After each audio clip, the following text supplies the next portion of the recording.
जी नमस्कार दोस्तों, आप देख रहे हैं द प्लेटफॉर्म न्यूज। एक तरफ एज रिलैक्सेशन और दूसरी तरफ डेट ऑफ बर्थ से बच्चे बहुत सारे लोग छूटे हुए हैं।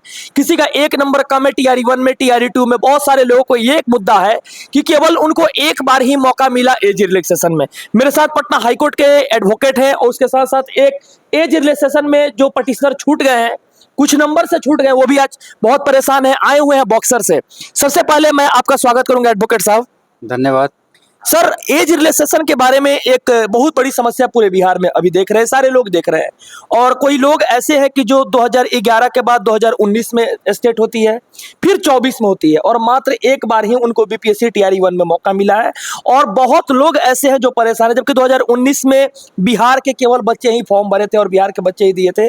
लेकिन उनको छोड़कर देखा जाए तो यूपी वाले को और भी सारे अदर स्टेट को 2024 में एग्जाम लिया गया, और एग्जामिनेशन लेने के बाद 23 में एग्जाम लिया गया और उनको भी सम्मिलित कर लिया गया।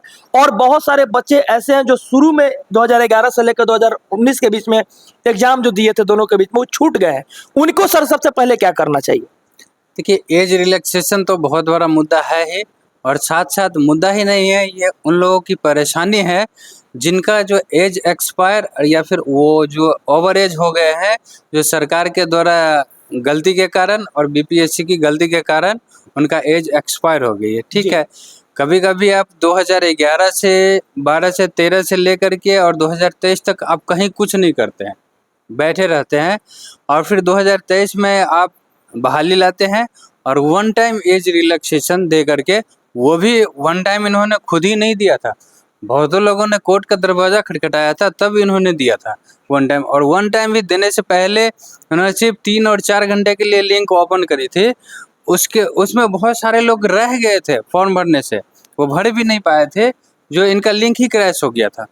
वो भी बहुत ज़्यादा परेशान है, यानी कि एक अटेम्प्ट भी ठीक से नहीं दे पाए वो। सर, सबसे पहले आपका स्वागत है, और अपना नाम बताइए, और पूरे बिहार के लोग आपको जानना चाहते हैं, क्या समस्या लेकर आप आए? जी धन्यवाद। मेरा नाम सुनील कुमार उपाध्याय है। मैं बक्सर का रहने वाला हूँ। मैं टीआरई 1 का स्टूडेंट मतलब अभ्यर्थी हूँ जी। और टीआरई 1 में सरकार द्वारा जो है 1919 में जो बहाली निकाली गई थी, जो 2019 जो विज्ञापन हम ही लोगों के लिए था। तो हमारे कहने का मतलब ये है कि हम लोग का जो एज रिलैक्सेशन जो हमको 10 साल का मिला हुआ था, उसको आगे भी कंटिन्यू न करके हमको टीआरई 1 तक का ही मौका मिला। टीआरई 2, टीआरई 3 में हम लोग को मौका नहीं मिल पाया। तो हमारा सरकार से यही कहना है कि अगर हमें 10 साल का एज रिलैक्सेशन मिला हुआ था, तो वो आगे के टीआरई में हम लोग को कंटिन्यू क्यों नहीं किया गया? हम लोग को मौका एक ही मिला, जबकि अब सरकार का कहना है कि हम 5 अटैम्प्ट दे रहे हैं और 10 साल का एज में छूट दे रहे हैं। तो 10 साल का एज में छूट जो है, हम लोग को टीआरई अगले टीआरई में कंटिन्यू क्यों नहीं किया गया? तो हम लोग अगर इससे वंचित रह गए हैं, अब हम लोग क्या करें? हम लोग के पास कोई विकल्प है नहीं। बहुत परेशान दिख रहे हैं आप, बहुत समस्या दिख रहा है आपके आंखों में। आखिर क्या रीजन है? कोई आपकी क्या तकलीफ है? एक तो सरकार एक बार दी, आपके मतलब सबसे बड़ी तकलीफ क्या है? सरकार से आप नव निवेदन भी कर रहे हैं, हाथ जोड़कर विनती भी कर रहे हैं, और क्या कहना चाहते हैं? अब सरकार से हम लोग क्या कह पाएंगे सर? हम लोग को यही चाहिए कि हम लोग को आगे के टीआरई में जो है मौका मिलना चाहिए हम लोग को। अगर 10 साल का छूट हम लोग को टीआरई 1 में मिला हुआ था, उसको और जो है आगे कंटिन्यू रखना चाहिए गवर्नमेंट को, ताकि हम लोग भी जो है अगले एग्जाम में अपेयर हों और प्रयास करें कि हमारा भी लाइफ सेटल हो जाए। देखिए, ये एक नंबर से इनकी एसएसटी में लगभग 102 नंबर से भी ज़्यादा है, और एसटीटी निकाले थे, और एक नंबर या डेट ऑफ बर्थ से छूटे हुए हैं। आखिर क्यों छूटे हैं? क्योंकि डोमिसाइल नीति को बीच में हटा दी गई थी, और उसके कारण से ये भी छूट गए। जनरल कैंडिडेट है सुनील कुमार उपाध्याय जी। एक बहुत बड़ी समस्या इनके साथ भी है। इनके साथ न जाने कितने बच्चों को समस्या है, जबकि एडवोकेट साहब ने एक बात बताया कि साइट को खोला गया, जबकि 3 घंटे के अंदर वो साइट क्रैश भी कर गया। तो न जाने सोचिए कि कितना ओवरलैपिंग हुई होगी, और वन टाइम में कितने लोगों के द्वारा अप्लाई करने का कोशिश भी किया गया होगा। लेकिन सरकार इस चीज को नहीं समझी, सरकार इस तकलीफ को नहीं समझी। सर, आगे उन छात्रों को क्या करना चाहिए जो छात्र एज रिलैक्सेशन से छूट गए हैं, जो एग्जाम नहीं दे पाए, उनको क्या करना चाहिए? क्योंकि जब टीआरई 2 में तो मौका नहीं दिया, टीआरई 3 में नहीं दिया, तो टीआरई 4 में देगी कि नहीं देगी? देखिए सत्यम जी, पहले जो वो कह रहे हैं कि एक नंबर से उनका छूट गया है, टीआरई 2 की बात कर रहे हैं वो। टीआरई 1 की बात बोल रहे थे। तो ठीक है, टीआरई 1 की बात कर रहे हैं, और जिनका टीआरई 2 में एक नंबर से छूट गया, उनके लिए भाषा हारता भी बहुत उनको दिक्कत दी है। ठीक है, अगर भाषा हरता नहीं होता तो 1-2 नंबर से हमारे लोग छटते ही नहीं, क्योंकि सारा तो मेंटली डिस्टर्ब उधर हो गया कि उधर भी अटेंड करना है, हमें पासिंग नंबर लाने हैं और इधर भी पास करना है। और दूसरी बात कि जो एज रिलैक्सेशन ठीक है उन्होंने एक बार ही दिया, तो क्या वो जितने भी सीट दिए थे वो सारे सीट को वो फुलफिल कर लिए? बहुत बढ़िया क्वेश्चन है। नहीं किए फुलफिल। तो वो सीट किसके लिए था? वो सीट था उसके लिए भी जिसको 10 साल का एज रिलैक्सेशन मिला हुआ था, और वो सीट फुलफिल नहीं हुआ।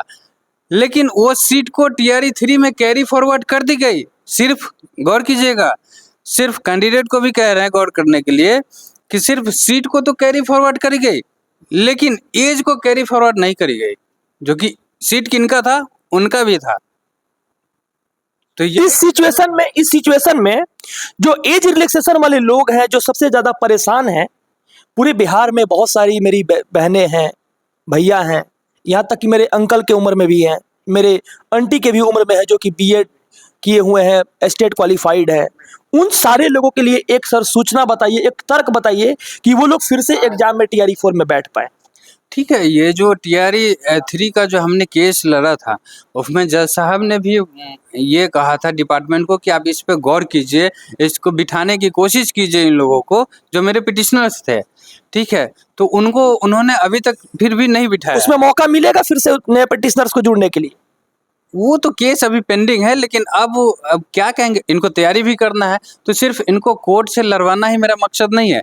इनको ये भी कह रहे हैं कि आप तैयारी कीजिए, आप टीआरई 4 का वेट कीजिए, क्योंकि उसमें भी बहुत सारा सीट आएगा जी। और उसमें जो है मजबूती से लड़ी जाएगी। और ये सब पहले तो आप मैटर जो ये सब है वो आप अपने उच्च अधिकारी को संज्ञान में देने की कोशिश कीजिए, ताकि आप लोगों को कोर्ट का केस न झेलना पड़े। अगर वो लोग दे देते हैं तो झेलना भी नहीं पड़ेगा इन लोगों को। तो पहले अधिकारी से वो कोशिश कीजिए, और नहीं तो हमारे पास तो अभी से लगभग 50 से ऊपर लोग जुड़ गए हुए हैं मेरे पास, टीआरई 4 के लिए जमा कर गए हैं डॉक्यूमेंट्स, कि वो कह रहे हैं कि सर ये नहीं देंगे। हम जा करके मिले हैं उच्च अधिकारी से, उनका टोटली कहना है कि नहीं हम नहीं देंगे। तो उस पर्पज से हमारे पास जुड़ चुके हैं। ठीक है, तो पहले ये है कि आप लोग तैयारी भी जारी रखिए, और जो लड़ाई है वो तो कंटिन्यू रखिए तैयारी। लगातार ये परेशान है, एक तरह से देख रहे हैं पूरे आपकी आंख लाल है, बहुत मायूस है। आपके साथ सर क्या हिस्ट्री, क्या समस्या रही है? अपनी समस्या को उन सारे लोगों के पास कहिए, और शायद आपके समस्या से मिलते जुलते भी समस्या उन लोगों की होगी। आप लोग कमेंट कीजिएगा, पहले इनकी समस्या को सुन लीजिए। सर समस्या है, सबसे बड़ी समस्या तो सर हम लोग को एज के लेकर जी। हमारी एज जो है, अब हम लोग का एज एक्सपायर हो गया है, और बिहार गवर्नमेंट के किसी भी जॉब के लिए हम लोग अप्लीकेबल नहीं है। हम लोग का लास्ट उम्मीद ये टीचिंग लाइन ही था, और टीचिंग लाइन मतलब हमारा एक तरह से एम्बिशन हुआ करता था। हम चाहते थे कि हम टीचिंग लाइन में जाएं। हमने 2012 में 12-13 सेशन हमारा रहा बीएड का।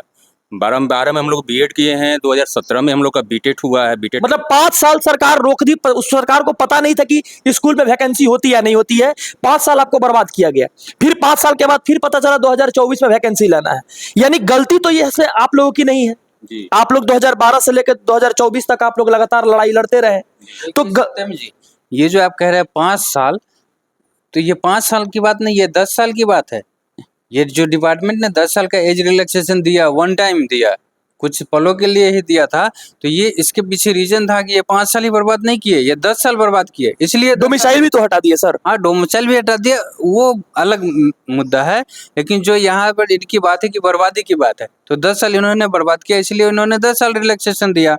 ठीक है, और दिया तो फिर उस सीट को क्यों नहीं ये फुलफिल किए, और फिर अगर नहीं किए तो फिर जो कैरी फॉरवर्ड किए तो एज भी क्यों नहीं कैरी फॉरवर्ड किए, सिर्फ सीट ही क्यों कैरी फॉरवर्ड हुआ। तो ये एज के लिए ही जुड़ने आए हैं मेरे पास, इसलिए ये चीज़ हम आपके संज्ञान में देना चाहते हैं कि आप भी जो है न्यूज़ प्लेटफॉर्म पे है, बहुत अच्छा है, बहुत सारे दर्शक हैं इन पे, तो उनको भी हम संज्ञान में देना चाहते हैं कि आप लोग भी जाइए अपने उच्च अधिकारी को एप्लीकेशन दीजिए, फिर जैसे होता है फिर। देखिए सर का कहना यह है ना कि टीआरई 1 में जो एज रिलैक्सेशन दिया गया था, तो एज रिलैक्सेशन टीआरई 1 में टीआरई 2 में जो दिया गया था, उसमें जो सीट बच गई थी, तो टीआरई 3 को सीट तो दे दिया गया, लेकिन जो एज रिलैक्सेशन है उस एज रिलैक्सेशन को नहीं दिया गया।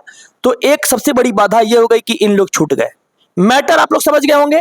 और दूसरी मैटर ये थी कि ये 2012 में मान लीजिए बीएड किए हैं, तो ये बीएड करने के बाद ये 2024 तक चला गया। सरकार की गलती के कारण आदमी की जो मस्तिष्क होती है, गेने जो कहे हैं, mental age upon real age into 100 दिन प्रतिदिन घटते जाती है जब उम्र बढ़ती है। तो आप ये लोग जानते होंगे, पढ़े होंगे।